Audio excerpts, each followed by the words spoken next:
ബഹുമാനപ്പെട്ട യാക്കൂബ് നബി അലൈഹിസ്സലാത്തു വസ്സലാമിന്റെ മുമ്പ് ഖാബിദുൽ അർവാഹ് മലക്ക് അസ്റായീൽ അലൈഹിസ്സലാത്തു വസ്സലാം കടന്നു വരുമ്പോ യാക്കൂബ് നബി പറയുന്നു, അസ്റായീലേ, ഓർത്തിരിക്കാതെ നിലച്ചിരിക്കാതെ വന്ന് റൂഹ് പിടിച്ചു കൊണ്ടുപോകുന്നവനല്ലേ അസ്റായീലേ നീ? അസ്റായീൽ പറഞ്ഞു, നബിയേ, എന്റെ ജോലി എങ്ങനെയാണ്, എന്റെ തൊഴിലതാണ്, എന്നെ പടച്ചതമ്പുരാൻ ഏൽപ്പിച്ചിരിക്കുന്നതാണ്. ആരുടെയും റൂഹ് അവരുടെ അനുവാദമില്ലാതെ പിടിച്ചുകൊണ്ടുവരാനാണ്. അതുപോലെ നബിയേ, ആ ജോലി എനിക്ക് മാറ്റാൻ പറ്റൂല. യാക്കൂബ് നബി അലൈഹിസ്സലാം പറഞ്ഞ, അസ്റായീലേ, എന്റെ റൂഹ് പിടിക്കാൻ വരുമ്പോ എന്നോടൊന്ന് പറഞ്ഞിട്ട് വരണേ. എന്റെ റൂഹ് പിടിക്കാൻ വരുമ്പോ എന്നോടൊന്ന് പറഞ്ഞിട്ട് വരണം. അസ്റായീൽ പറഞ്ഞു, നല്ല ചേലായി. അള്ളാഹു ഇതുവരെ ആരോടും അങ്ങനെ പറഞ്ഞിട്ട് റൂഹ് പിടിക്കാൻ പറഞ്ഞിട്ടില്ല നബിയെ. എന്റെ ഡ്യൂട്ടി പോലും അങ്ങനെയല്ല. ഞാൻ അങ്ങനെ ചെയ്യുന്നത് കൊണ്ടാണ് അള്ളാഹു ആ ജോലി എന്നെ ഏൽപ്പിച്ചത്. അതുകൊണ്ട് യാക്കൂബ് നബിയെ മുന്നറിയിപ്പൊന്നും തരാൻ പറ്റൂല, ഞാൻ വന്ന് സമയാവുമ്പോ പിടിച്ചോണ്ട് പോകും. യാക്കൂബ് നബി അലൈഹിസ്സലാം പറഞ്ഞു, അസ്റായീലേ, അള്ളാഹുവിനോട് നീ സംസാരിച്ചിട്ട് എന്റെ കാര്യം ഒരു പരിഗണന എത്തിക്കണം. അങ്ങനെ അവസാനം അസ്റായീൽ അലൈഹിസ്സലാം യാക്കൂബ് നബിയോട് പറയുന്നു, നബിയേ, നിങ്ങളുടെ റൂഹ് പിടിക്കാൻ വരുന്നതിന് മുമ്പ് 3 ദൂതന്മാരെ ഞാൻ പറഞ്ഞു വിടുന്നതാണ്. 3 പേരെ പറഞ്ഞു വിട്ടിട്ടല്ലാതെ നിങ്ങളുടെ റൂഹ് ഞാൻ പിടിക്കൂല നബിയേ. യാക്കൂബ് നബിക്ക് വലിയ സന്തോഷമായി.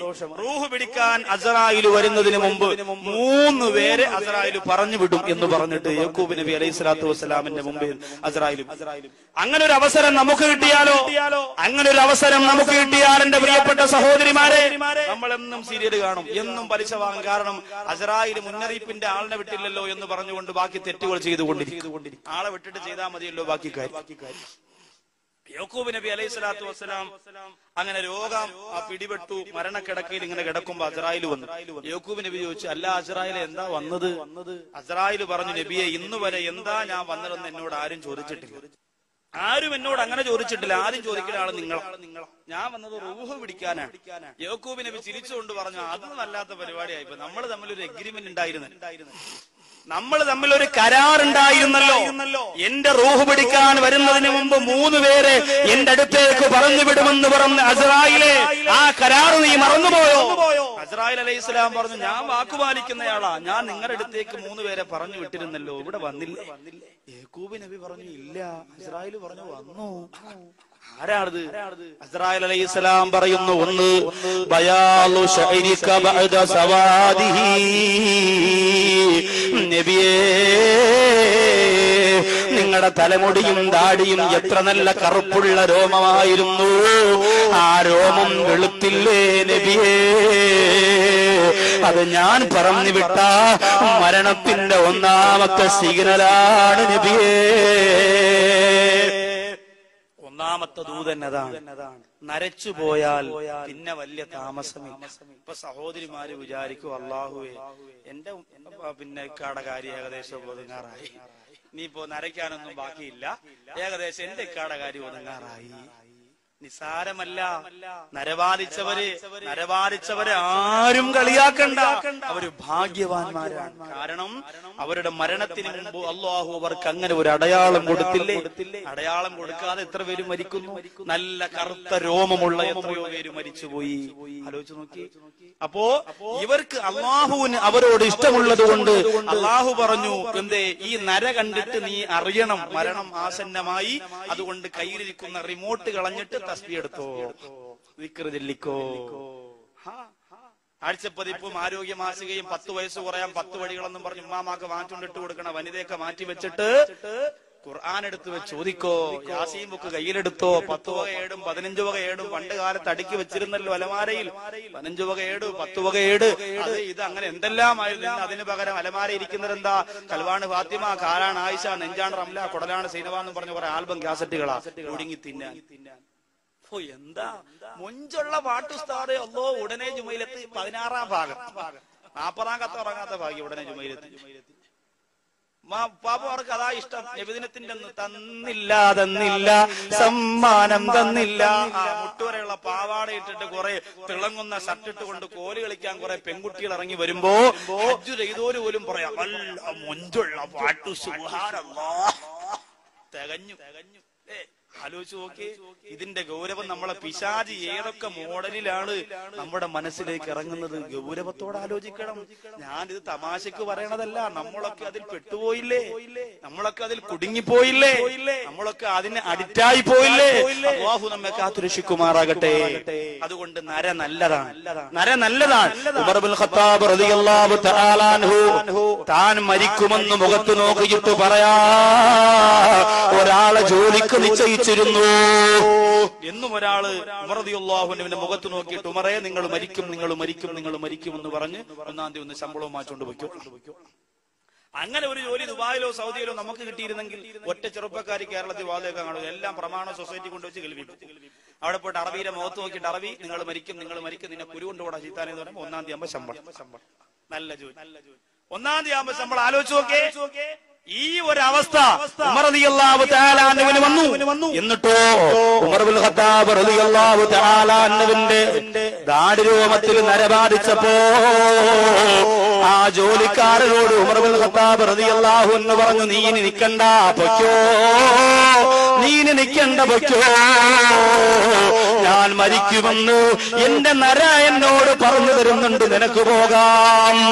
ഞാൻ മരിക്കുമെന്ന് എന്റെ നര എന്നോട് പറയുന്നുണ്ട്, അതുകൊണ്ട് നിനക്ക് പോകാം എന്ന് പറഞ്ഞുകൊണ്ട് ഉമർ ഇബ്നുൽ ഖത്താബ് റളിയല്ലാഹു തആല അൻഹു ജോലിക്കാരനെ പിരിച്ചു. നമ്മളോ നരവാദിച്ച ഉപ്പാപ്പ ഒരു ദിവസം പള്ളിയിൽ വരുമ്പോൾ ഉസ്താദ് ചോദിക്കുന്നു, അല്ലാഹുവേ, അബൂബക്കർ സാഹിബേ, നിങ്ങളുടെ നരച്ചുപോയ താടിയൊക്കെ ഇപ്പൊ കറുപ്പിച്ചല്ലോ, എന്ത് പറ്റി? എന്താ പറ്റിയത്? സഹോദരി ഭാര്യ വന്നിട്ട് ഭർത്താവിനോട് പറഞ്ഞു, എന്റെ പ്രിയപ്പെട്ട ഇക്ക, എല്ലാ പെണ്ണുങ്ങളും എന്നെ കളിയാക്കുക. എനിക്കാണെങ്കിൽ 30-35 വയസ്സല്ലേ ആയുള്ളൂ. നിങ്ങൾ പെട്ടെന്ന് വയസ്സായി എന്ന് പറഞ്ഞാൽ അത് എനിക്ക് കുറച്ചിലല്ലേ? നിങ്ങൾ ഇപ്പോഴും ഒരു പാന്റും ടീഷർട്ടൊക്കെ ഇട്ടിറങ്ങി, അള്ളാണ് എന്റെ ഉപ്പ, എന്റെ ഇക്ക ചക്കുവള്ളിയൊക്കെ കിട്ടിക്കിടാ വിറയ്ക്കും. പ്രത്യേകിച്ച് നിങ്ങളുടെ കണ്ണ് ഋത്തിക്രൂക്സിന്റെ കണ്ണ്. അതുകൊണ്ട് എന്റെ ഇക്ക, ഈ നരച്ച മുടി അള്ളാണ് നിങ്ങളൊന്ന് കറുപ്പിച്ചോണ്ട് വന്ന എന്റെ ചക്കര ഹസ്ബൻഡ് അല്ലേ? അങ്ങനെ പ്രിയപ്പെട്ട പിതാവ് ബ്യൂട്ടി പാർലറിൽ പോയി കുഷൻ കസേരയിൽ മലർന്നു കിടന്ന് വെള്ളരിക്കയും വെട്ടി കണ്ണി വെച്ച് കറുപ്പിച്ചുകൊണ്ടിറങ്ങി വരിക. സാർ ചോദിച്ചു, എന്തു പറ്റി? വൈഫിന് ഇഷ്ടമല്ല. വൈഫിന് ഇഷ്ടമല്ലാത്തത് കൊണ്ട് ഞാൻ കറുപ്പിച്ചു. നാണമില്ലേ സഹോദരങ്ങളെ?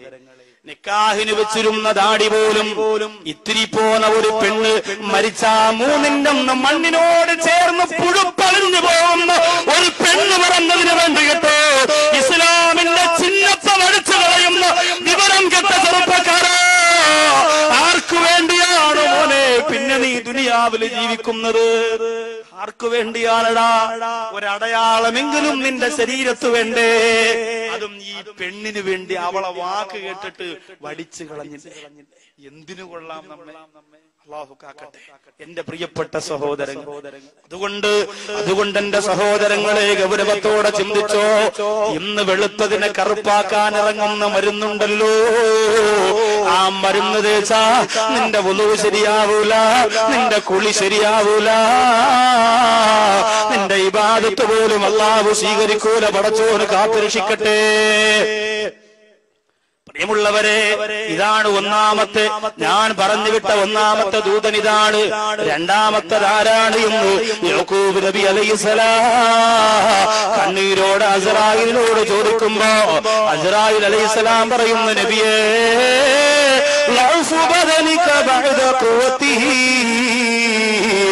അങ്ങയുടെ ശരീരത്തിൽ അല്ലാഹു ആഫിയത്ത് തന്നിരുന്നല്ലോ, ഇന്ന് ആഫിയത്ത് പോയല്ലോ, അങ്ങ് രോഗിയായി തീർന്നല്ലോ. അങ്ങേക്കൊന്ന് വലിയ രോഗങ്ങളാണ്, തളർന്നു പോയല്ലോ, അങ്ങേ കൊണ്ടൊരു ജോലിയും ചെയ്യാൻ കഴിയുന്നില്ലല്ലോ. ഇത് ഞാൻ പറഞ്ഞു വിട്ട രണ്ടാമത്തെ സിഗ്നലാണ്. മരണത്തിന്റെ രണ്ടാമത്തെ മുന്നറിയിപ്പുകാരൻ രോഗമാകുക, തളർന്നു പോവുക എന്നുള്ളത്. ഇന്ന് രോഗമില്ലാത്ത ആരാ ഉള്ളത്? സഹോദരിമാർക്ക് മുഴുവനും ഡിസ്ക് കംപ്ലൈന്റ്.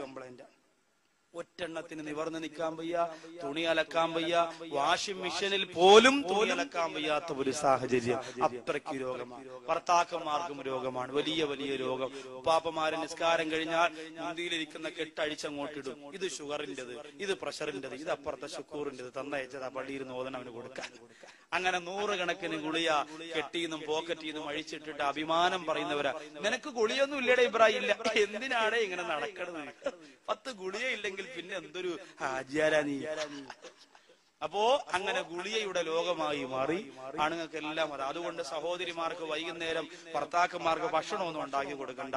പശുവിന് പിണ്ണാക്ക് കലക്കണ പോലെ ബക്കറ്റിനകത്തൊരു സാധനം ഉണ്ട്, മെഡിക്കൽ സ്റ്റോറിൽ നിന്ന് കിട്ടും, വാങ്ങിക്കൊണ്ടുവന്ന് കലക്കി വെച്ചിട്ട് ഇക്ക കോഴ്സ് റെഡി, കോഴ്സ് ഇക്ക വന്ന് പതുക്കെ മുക്കൾ കുടിച്ചോണ്ടെങ്കിൽ അപ്പൊ കോഴ്സ് അതോടുകൂടി അങ്ങ് പോവില്ല. എല്ലാവർക്കും ഇപ്പൊ ഇതാ വരുക. ഏതായാലും എന്റെ പ്രിയപ്പെട്ട സഹോദരങ്ങളെ, കഴിഞ്ഞു രോഗം, എല്ലാവർക്കും രോഗം. ഏറ്റവും വലിയ രോഗമാകുന്ന ക്യാൻസർ പോലും, വേദനയുള്ള രോഗമാകുന്ന ക്യാൻസർ പോലും പടർന്ന് ഓരോ സമുദായത്തിലെ ഓരോ ഭാഗങ്ങളിൽ പടർന്നു പിടിച്ച് ഓരോ കുടുംബത്തിൽ ഒരാളെന്ന നിലയിൽ ഇന്ന് നിറഞ്ഞിരിക്കുന്നു. അല്ലാഹു കാത്തുരക്ഷിക്കട്ടെ.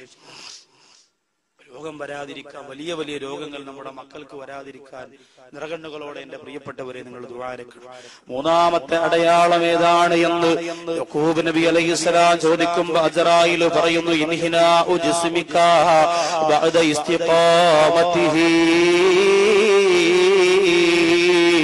അങ്ങയുടെ ശരീരമുണ്ടല്ലോ, ആ ശരീരം വളഞ്ഞു പോവുക, കൂനിപ്പോവുക, നിവർന്നു നിൽക്കാൻ പറ്റുന്നില്ല. അങ്ങനെ ഒരു അവസ്ഥ വരുന്നത് നബിയേ മരണത്തിന്റെ മൂന്നാമത്തെ സിഗ്നലാണ്. ഹാദിഹി റുസുലി ഇലാ ബനി ആദമ ഖബ്ലൽ മൗതി. മരണത്തിന് മുമ്പ് ആദം മക്കളിലേക്ക് ഞാൻ പറഞ്ഞു വിടുന്ന 3 ദൂതന്മാർ ഇവരാണ് നബിയേ. ഇവരെ പറഞ്ഞു വിടാതെയും ഞാൻ പലരുടെയും റൂഹ് പിടിക്കുന്നുണ്ട്. എന്നാലും മിക്ക ജനങ്ങളിലും ഈ 3 അടയാളങ്ങൾ കൊടുത്തിട്ടാണ് ഞാൻ റൂഹ് പിടിക്കുന്നത്.